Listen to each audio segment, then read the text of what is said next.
BLO की सूची मंगा लो। बीएलओ में ये देख लो कि इसमें कोई पीडीए परिवार का तो नहीं है, और अगर पीडीए परिवार का है तो उसे सूची से बाहर कर दो। फिर उससे ऊपर वाले अधिकारी देखे गए कि अधिकारी और कौन कौन है। जब उन्होंने उसकी भी सूची मंगा ली, उसमें भी पूरा सफाया कर दिया पीडीए के परिवार का, तब उन्होंने चुनाव की तारीख घोषित की। लेकिन बीजेपी के लोग इन्हें भूल रहे हैं। अभी तो हम लोगों ने उन्हें उत्तर प्रदेश में हराया है, इंडिया गठबंधन ने और पीडीए ने मिलकर के 36 सीटें प्लस 7 43 सीटें हार गए। और इन्हीं कार्यकर्ताओं को अगर पता होता कि हम लोग 43 सीटें जीतने जा रहे हैं, 43 सीटें जीतने जा रहे हैं, तो हो सकता था यहाँ का कार्यकर्ता एकजुट होकर के हमें 60 से ज्यादा भी लोकसभा जिता। और अब तो हम लोग बीजेपी को हराना जान गए हैं, रणनीति बनाना जान गए हैं, लोगों का सम्मान कर करके उनको जोड़ना जान गए हैं, दूसरों को जगह दे करके त्याग करना जान गए हैं। तो देख लेना आप आने वाले समय में उत्तर प्रदेश में परिणाम, ऐसा परिणाम आएगा कि कभी बीजेपी ने सोचा नहीं होगा। हालांकि बीजेपी के लोग सो नहीं पा रहे जब से अयोध्या हारे।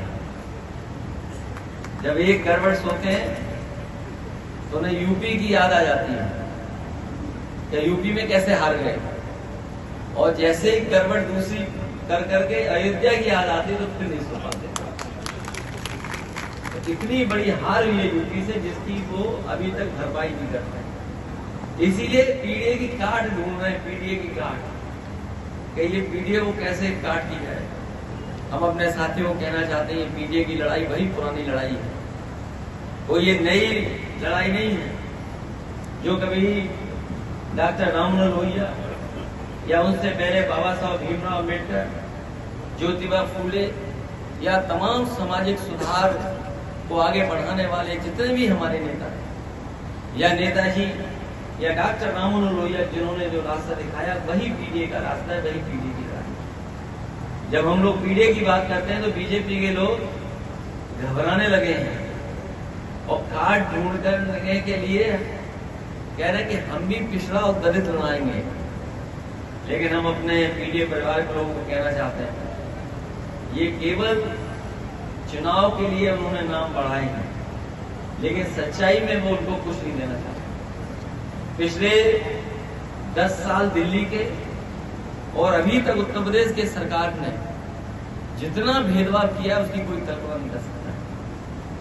राजनीतिक तौर से भी भेदभाव किया है, समाज में भी हम लोगों के साथ भेदभाव किया है, अधिकारी गण होंगे वो जानते हुए भेदभाव किया है, और इतना अन्याय भी कभी नहीं हुआ होगा जितना अन्याय सरकार में हुआ है। जो लोग सरकारी कर्मचारी होंगे या सरकार के आसपास काम करते होंगे वो जानते होंगे इतना भेदभाव कभी नहीं हुआ, इतना अपमानित भी कभी नहीं होना पड़ा। और हम लोगों ने ऐसे भी समय देखा है, ऐसा मौके देखे जहां पर इन्होंने हर सीमा को लांघे तोड़ दिया। हाल ही में आपको याद होगा जब सुल्तानपुर की डकैती हुई, और सुल्तानपुर की डकैती को लेकर के पूरे प्रदेश में भारतीय जनता पार्टी की बदनामी हुई कि भारतीय जनता पार्टी की सरकार में लगातार बैंकें लूटी जा रही हैं, बैंकें लूट रही हैं, एटीएम लूट रही हैं, सुनारों को मारा जा रहा है, सुनार लूटे जा रहे हैं।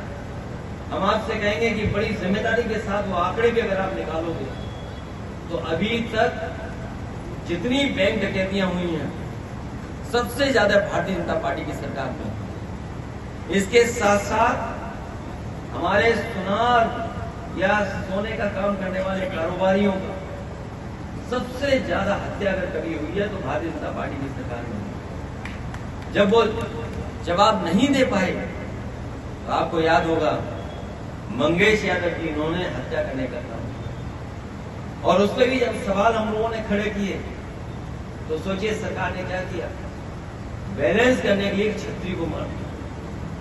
बताइए कहीं हत्या करके बैलेंस किया जा सकता है क्या किसी को? पहले तो आपने एक हत्या की और फिर उसको बैलेंस करने के लिए दूसरी हत्या कर दी।